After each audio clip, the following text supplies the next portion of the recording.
So yun guys, dito ako ngayon sa sa kubo na.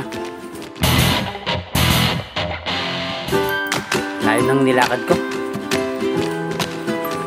So yun, naglagay na nga pala ako ng muna, ng asin sa tubig para ibuhos sa postehan ng ng bahay.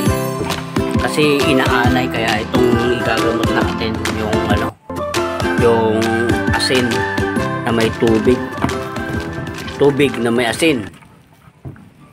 Tinutunaw ko lang muna yung asin para pag ibinuhos natin maalatan yung yung anay. Hindi ako makamumpun sa motor ko wala. Ganun talaga pagka walang pampagawa. Ngayon, tinutunaw ko lang yung asin muna rito. Pero ito na yung update natin guys sa ating kubo. Yan, meron ng sahig. May ilang bahagi na lang na wala pa. Ang gagawin ko ngayon, dito yan, ito pa yung konting bahagi na wala pang sahig. Tapos isusunod natin tong CR.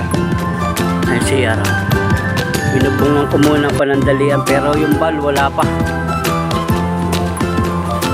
Although may naman ako, may bowl na akong nahingi. Galing naman yun sa sa boarding house nung kumpare ko. Parang Jmar. Yan, sa boarding house nila. Kinuha ko yung bowl. Nilinisan ko, malinis na yun. Nabanlian ko na rin. Mga ilang araw na lang nito. Mga 2 linggo pa. Tapos na to. 2 linggo. Matagal no? Pero wala akong nagagawa. Hindi naman ako masyadong marunong Di paunti-unti para matuto. Mas mahalaga, meron tayong ginagawa. Ayan. Ang lang natin yung motor. Kasi wala tayong pang service. Malayo-layo rin to pag nilakad Ang natin nito, challenge nito sa mga bata pagka pumasok sa eskwelahan. Siyempre, papasok. Malalayuan, hindi, kumbaga maninibago sila sa pagpasok sa school. May ihatid, kung sakali, kung sa hapon maglalakad sila, basta, bahala siya. Bahala na, basta matuto sila. Yung unang panahon nga, di ba? Yung mga panahon nga natin, ang lalayo. 2 kilometro, 3 kilometro. Minsan, 4 na kilometro pa. Diba? Naglalakad lang yun, papasok ng school.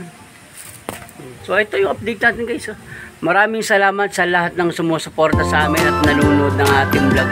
Kung bago ka pa sa aming page, ay paki-like and share naman. Isa lang, pwede na yun. And don't skip the ads para naman dyan tayo kung binabayaran.